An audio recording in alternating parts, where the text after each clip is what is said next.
Hello everyone. आज हम श्री अरबिंदो का थर्ड पार्ट पढ़ेंगे। तो उसमें से शैक्षिक निहिताएं, टीचर्स एंड कहते हैं स्टूडेंट, करिकुलर, ये सब चीजें हैं जो वो पढ़ना है। ठीक है। इसके इतने सारे पार्ट्स क्यों बन रहे हैं? क्योंकि ये बहुत बड़ा टॉपिक है। अगर एक घंटे में एक साथ बनाने में आएंगे तो घंटों लग जाएगा, तो शायद इतना बड़ा पढ़ने में थोड़ा सा प्रॉब्लम क्रिएट करे। इसलिए हम लोगों ने दो या तीन पार्ट में डिवाइड करके रखा है। ठीक है। लेकिन अगर 15 मिनट के अंदर कवर हो गया तो थर्ड पार्ट में हो जाएगा, अदरवाइज फोर्थ पार्ट भी आएगा। इसकी शैक्षिक निहितार्थ क्या है? भारतीय आत्मा के अनुरूप शिक्षा। श्री अरविंदो के अनुसार भारत की शिक्षा ऐसी होनी चाहिए जो भारतीय आत्मा, संस्कृति, स्वभाव और आवश्यकताओं के अनुरूप हो। अगर जो एजुकेशन है इंडिया में चल रही है तो इंडियन कल्चर के हिसाब से होनी चाहिए, जरूरतों के हिसाब से होनी चाहिए। यह शिक्षा केवल अतीत की परंपराओं का अनुसरण करने वाली ना होकर भारत में के उज्जवल भविष्य, आत्मनिर्माण और शाश्वत आध्यात्मिक मूल्यों का निर्माण करने वाला चाहिए। ये पुरानी चीजों के से सिर्फ और सिर्फ नहीं करे, मतलब फॉलो आज के हिसाब से क्या चल रहा है उसकी जरूरतों का ख्याल करे। और आगे आने वाली नॉर्मल सी बात है, जो बच्चा स्कूल में रहता है तो वो अभी के लिए थोड़ी ना पढ़ रहा है। जो अभी करंट सिनेरियो है उसके लिए तो पढ़ेगा ही पढ़ेगा, साथ में आगे आने वाले भविष्य के लिए पढ़ेगा। तो ऐसी शिक्षा होनी चाहिए। शिक्षा का वास्तविक अर्थ क्या मानते हैं? शिक्षा केवल सूचनाएं प्राप्त करने का माध्यम नहीं होना चाहिए। शिक्षा का उद्देश्य ज्ञान, विवेक, चरित्र, रचनात्मकता, व्यक्तित्व और आध्यात्मिक चेतना का विकास करना चाहिए, यानी कि ओवरऑल डेवलपमेंट होना चाहिए। वास्तविक शिक्षा मनुष्य को सोचना, समझना, अनुभव करना तथा जीवन को के में ज्ञान का सही उपयोग करना सिखाती है। आप पढ़े लिखे तब तक हैं जब तक आप अपना तर्क कर सके, अपनी चीजों को आप क्या गलत कर रहे हैं, क्या सही कर रहे हैं, क्या करने से। फॉर एग्जाम्पल, कोई बच्चा बार बार जेआरएफ से 2-4 नंबर से रुक रहा है, अगर वो पढ़ा लिखा है, नॉर्मल सी बात है, जो जेआरएफ दे रहा है वो पढ़ा ही लिखा होगा, ऐसा नहीं है। बट उसके साथ साथ उसकी डेवलपमेंट, उसका दिमागी डेवलपमेंट कितना अच्छा होगा। कुछ ऐसा होता है कि सिर्फ पढ़े जा रहे, नहीं हो रहा है। तो कुछ ऐसे होते हैं, सोचते हैं, समझते हैं क्या प्रॉब्लम आ रही, कहाँ पर दिक्कत आ रही है। अगर आपका प्रॉपर डेवलपमेंट हुआ है तो आप अपने प्रीवियस गलतियों से सीखेंगे, फिर सोचेंगे आपने कहाँ, फिर नया इम्प्लीमेंट करेंगे। तो भारतीय शिक्षा का उद्देश्य क्या है? भारतीय आत्मा और संस्कृति के अनुसार होनी चाहिए। शिक्षा का उद्देश्य समग्र व्यक्तित्व और आध्यात्मिक विकास। और शिक्षा का स्वरूप कैसा होना चाहिए? केवल सूचना देने वाला नहीं होना चाहिए, ज्ञान एवं विवेक का विकास करे। अंतिम लक्ष्य क्या है? आत्मनिर्माण, राष्ट्र निर्माण और मानव कल्याण होना चाहिए। ठीक है। श्री अरविंदो मानते हैं कि दो नकार या नेगेशन है। वो क्या है? तपस्या, आदर्श। यह जीवन से त्याग, विरक्ति और संसार से दूर रहने की शिक्षा देता है। अगर किसी इंसान के अंदर ये है तो वो मतलब अपने आप को बैलेंस करेगा। भौतिकवाद, यह केवल भौतिक सुख, इंद्रिय भोग और पदार्थ को ही जीवन लक्ष्य मान लेता है। नॉर्मल सी बात है, जो आज के टाइम पे हम लोग होते हैं, हम लोग भौतिकवादी बहुत ज्यादा माने जाते हैं। पर जो स्पिरिचुअल लोग होते हैं वो तपस्या और आदर्श पे ध्यान देते हैं। तो ये ध्यान देना है कि श्री अरबिंदो ने अपनी पुस्तक द लाइफ डिवाइन में लिखा है कि दोनों नकार, दोनों विचार एक ही त्रुटि के दो विपरीत ध्रुव हैं। मतलब क्या कहते हैं, एक पार्ट के दो पोल्स कहला सकते हैं। ठीक है।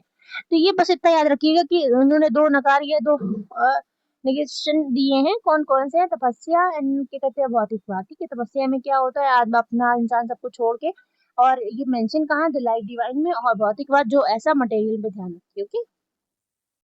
अब इनके हिसाब से शिक्षा की क्या क्या होनी चाहिए? वास्तविक मनुष्य का निर्माण करना चाहिए। नॉर्मल सी बात है, शिक्षा का उद्देश्य मनुष्य के भीतर निहित दिव्य संभावनाओं को जागृत करने, उनके वास्तविक सत्य स्वरूप का विकास करने के लिए होना चाहिए। मानव मन एवं आत्मा की शक्तियों का विकास करने वाला शिक्षा का कार्य मानव मन और आत्मा की शक्तियों को विकसित करना है, जैसे ज्ञान, बुद्धि, विचार, भावना, चरित्र आदि। जीवन को अतीत, वर्तमान और भविष्य के बीच स्पष्ट निरंतरता स्थापित करने में सक्षम बनाए। इंसान को ऐसा नहीं है कि बहुत ज्यादा पास्ट के बारे की चीजों के बारे में पढ़ लेगा तो वो वर्तमान छूट जाएगा, वर्तमान के बारे में ज्यादा पढ़ेगा तो भविष्य छूट जाएगा। तो एक ऐसी एजुकेशन, बैलेंस एजुकेशन हो जो उसकी करंट जो जरूरतें हैं उसको पूरा करे, और आगे आने वाली चीजों की उसकी पूरी करे, और साथ में जो पीछा गुजर चुका है उससे वो सीखे। ऐसा नहीं है कि हमारा इतिहास बेकार है, हम उसको निगलेक्ट नहीं कर सकते। फॉर एग्जाम्पल, मैं आपको बताऊं, अगर आप कोई हम मैं जब एमएड में थी अब तो नहीं, बट मैं जब थी ना तो मेरा जो अपना एक्सपीरियंस ये कहता है, वो ये कहता है कि हम उस वक्त तो कॉलेज में होके हम सिर्फ और सिर्फ वर्तमान की चीजों को बस जीते हैं। बट हमें लगता है अगर अपने चीजों को सही से पढ़ा जाए तो नेट जेआरएफ इतना मुश्किल नहीं होता जो बाद में फिर दिक्कत करता है। तो कोई भी आप पढ़ाई करें तो उसका सिनेरियो प्रेजेंट का क्या है वो भी ध्यान रखें, साथ में इसका वर्तमान में इम्प्लीकेशन क्या हो सकता है उसका भी ध्यान रखें। व्यक्ति के को जीवन के साथ सही संबंध स्थापित करने में सक्षम बनाता है। बहुत ज्यादा पढ़ा लिखा इंसान, ऐसा ना हो कि बहुत आप पढ़ लें लेकिन आपकी फैमिली लाइफ या आपकी पर्सनल सोशल लाइफ बिल्कुल अलग हो गई, तो नहीं, इनको बैलेंस करना आना चाहिए। शिक्षा का उद्देश्य व्यक्ति को स्वयं के साथ, दूसरों के साथ, समाज के साथ और प्रकृति और ईश्वर के साथ सही संतुलन स्थापित करने में सक्षम बनाने वाला होना चाहिए। ठीक है। कार आप तो समझ ही गए, मनुष्य का निर्माण करना ये सब चीजें करना है।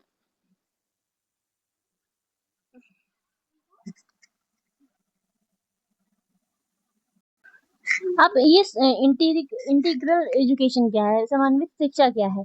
व्यक्तित्व एवं संपूर्णता है। शरीर, मन, आत्मा और सामंजस्य पूर्ण विकास, मतलब पूरी तरह से विकास हो। ये नहीं कि आपका शरीर बढ़ गया तो आपका दिमाग नहीं बढ़ा, ऐसे आत्मा नहीं डेवलप। कहीं ज्यादा पढ़ लेने से ऐसा ना हो कि आप रोबोट बन जाए, बेसिकली कहने का मतलब ये। सामाजिक, आर्थिक और राजनीतिक समन्वय। पढ़े लिखे हैं तो आपको सामाजिक जो चेतना है वो होनी चाहिए, आपको आर्थिक जो समझ है वो नहीं होनी चाहिए, और राजनीतिक समन्वय बहुत जरूरी है। क्योंकि किसी भी किसी भी कंट्री का जो डेवलपमेंट है वो राजनीति तय करती है। और आपके आने वाले आगे फ्यूचर में भी जो चीजें होंगी वो सब राजनीति से इंस्पायर है। तो मानवता एक है।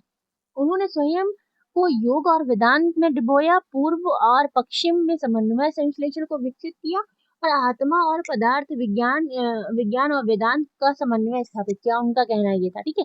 उन्होंने ये कहा कि ऐसा नहीं है जो वेस्टर्न एजुकेशन है वो, और साथ में आप अपनी एजुकेशन को मद्देनजर रख के पढ़ाई करेंगे तो आपको इम्प्रूवमेंट दिखाई पड़ेगा। समन्वित शिक्षा का उद्देश्य व्यक्तित्व का सर्वांगीण विकास करना है, और जिसमें वह शरीर, मानसिक, आध्यात्मिक, सामाजिक और वैश्विक स्तर पर संतुलित और एवं जिम्मेदारी। जब हम अगर विश्व में बात करें तो हम एक इंसान है, ये ग्लोब है, ह्यूमन बीइंग है।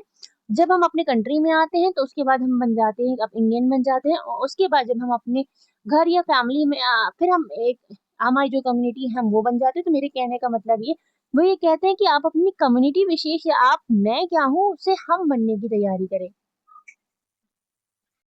और जो ये stages of phases of integral education या कहते हैं समग्र शिक्षा कैसे हो सकती है? शारीरिक शिक्षा, कि आपका अपना शरीर बिल्कुल हुस्ट पुस्ट हो, मतलब फिजिकल एजुकेशन जो आजकल करिकुलर को करिकुलर वो एक्टिविटीज होती है उसको ऐड किया जाता है उसके बारे में। शरीर का समुचित विकास हो, शारीरिक स्वास्थ्य एवं शुद्धता, अनुशासन एवं कार्य क्षमता का विकास हो, भावनाओं एवं इच्छाओं का नियंत्रण हो, आत्म संयम एवं चरित्र का निर्माण करे, ऊर्जा का सकारात्मक उपयोग होना चाहिए, सत्य, ईमानदारी, सदाचार और विकास, नैतिक शिक्षा होनी चाहिए आपके अंदर, नैतिक मूल्य होनी चाहिए, जिम्मेदारी होनी चाहिए नागरिक के तौर पे। पता चला आप पढ़े लिखे तो बहुत हैं, बट आपको यही नहीं पता कि आपको कैसे अपने नेशनल वैल्यूज को सेव करना है, तो ये भी प्रॉब्लम करेगी ना। मानसिक शिक्षा, बुद्धि, तर्क और विवेक का विकास होना चाहिए। अगर आपको कोई कुछ पढ़ा रहा है तो आपके अंदर इतना बुद्धि होनी चाहिए कि किसी की गलत बात को ना पढ़े। अगर कोई गलत पढ़ा रहा है तो आप उससे क्रॉस क्वेश्चन कर सकें। अगर ये नहीं आता इस लेवल पे तो फिर शायद थोड़ी सी मुश्किल है। चिंतन, विश्लेषण एवं रचनात्मकता, आपको सोचने समझने की ताकत होनी चाहिए कि आप जो कर रहे हैं उससे क्या फायदा होगा, क्या नुकसान होगा। ज्ञान अर्जन की क्षमता का विकास, और इस टाइम पे आप इस एज में जिस जो लेवल पढ़ रहे हैं या आप स्कूल लेवल पे, आपके अंदर हर वो कोशिश करनी चाहिए जिससे आपको पढ़ाई लिखाई करने में आपको हेल्प मिल सके। मानस अंतरात्मा की शिक्षा, आत्मबोध एवं आत्मविकास, आंतरिक चेतना का जागरण, जीवन के वास्तविक उद्देश्य को पहचानना। सबसे पहले बात खुद को पहचानना, ठीक है, और खुद का विकास करना। और एक आंतरिक चेतना का जागरण क्या होता है, कई बार ऐसा होता है कि हम वैल्यूज तो डंडे के बल पे सीख लेते हैं, ठीक है, बट सही क्या है गलत क्या है जब इंडिविजुअल लेवल पे हमें जज करने की बारी आती है, तो जिस इंसान का अंदर का पार्ट जो है, आंतरिक भावनाएं जो है अच्छे से डेवलप हो गई, अगर चोरी करना गलत है तो वो तो हमारे शुरू से स्कूल में बताया गया है। लेकिन जब तक वो किसी के खौफ से रहा और हमने ये खुद से सेंस नहीं डेवलप किया कि किसी की चीज़ चोरी करना गलत है, तो जैसे ही उनका जिसके खौफ से था, वो जैसे ही हमारा उनका सामना हटेगा, हमको मौका मिलेगा, हम चोरी कर लें। तो आपकी आंतरिक भावना ये डेवलप हो जानी चाहिए, स्कूल से ही हो जाना चाहिए। जीवन के वास्तविक उद्देश्य का पहचान और आपके पैदा होने का लक्ष्य क्या है? क्या सिर्फ़ यही लक्ष्य है कि पैसे कमाना? अगर आप किसी सोसाइटी में आए हैं, तो आपने उससे बहुत कुछ लिया है, तो आपको उसको देना भी पड़ेगा, तो वो पता होना चाहिए। अ,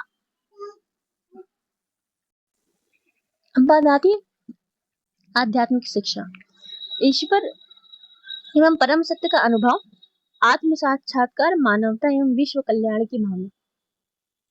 देखो, हम मान लिया खुदा का खौफ या मतलब ईश्वर का खौफ क्या होता है? कुछ नहीं है, आपको सच गलत को तय करने पे मजबूर कर देता है। वो ये अगर आपके अंदर ये फ़ील है, तो वो ये बताता है कि गलत नहीं करना चाहिए और साक्षात्कार कोई कहे ना कहे, आपको अपने बारे में खुद पता होना चाहिए कि हमने क्या किसी के साथ गलत किया। जब आपको ये फ़ील आएगा ना, तो आप कभी भी अगर हम इंडिया में हैं, तो अपने पूरे कंट्री लेवल पे अगर हम विश्व में हैं, तो हम कोई ऐसा काम कभी नहीं करेंगे, जिससे किसी भी पूरी की पूरी सोसाइटी या पूरी की पूरी ह्यूमन बीइंग को ही वो प्रॉब्लम हो। तो जो ध्यान देने वाली बात है वो ये शारीरिक शिक्षा, प्राणिक शिक्षा, नैतिक शिक्षा, मानसिक शिक्षा, मानस आध्यात्मिक की, तो ये पॉइंट ज़रा देख लीजिएगा आप, ठीक है? इतना ज़्यादा नहीं आता, पर अगर लिखने की बारी आएगी तो आप इतना लिख सकते हैं। अब वो बात करते हैं समग्र विद्यालय में आवश्यक 4 प्रकार के कक्ष। किसी भी स्कूल में ये 4 तरीके की क्लासरूम्स होनी चाहिए। मौन कक्ष जहाँ पर आप साइलेंट बैठ पाएँ, ध्यान, आत्मचिंतन एवं एकाग्रता के लिए, मानसिक शांति एवं आंतरिक विकास का स्थान होना चाहिए। सहयोग रूम, जहाँ पे आप सोसाइटी में कैसे रहेंगे उसका प्रैक्टिकल वर्ज़न सिखाया जाए आपको। समूह कार्य एवं सहयोगात्मक अधिगम के लिए, विचारों के आदान-प्रदान के लिए और टीम वर्क को बढ़ावा देने के लिए। परामर्शकार कक्ष, रूम ऑफ कंसल्टेशन, विद्यार्थी एवं शिक्षकों के बीच मार्गदर्शन एवं परामर्श हेतु, व्यक्तिगत समस्याओं और शैक्षिक सहायता के लिए इसके लिए हो सकता है, ठीक है? व्याख्यान कक्ष, कौन सा व्याख्यान कक्ष होता है? औपचारिक शिक्षण एवं जहाँ पे क्लासेस चलेंगी वहाँ पे होना चाहिए। व्याख्यान के लिए विषय वस्तु की प्रस्तुति एवं चर्चा स्थान के लिए, मतलब 4 टाइप के आपको इसमें याद क्या रखना है कि श्री अरबिंदो ने कौन-कौन से रूम्स को सवाल अभी तो मैंने नहीं देखा, पर अगर बनेगा तो ऐसे बनेगा कौन-कौन से कक्ष शामिल किए हैं। तो मौन कक्ष, सहयोग कक्ष, परामर्श कक्ष और व्याख्यान कक्ष, 4 प्रकार के, ठीक है?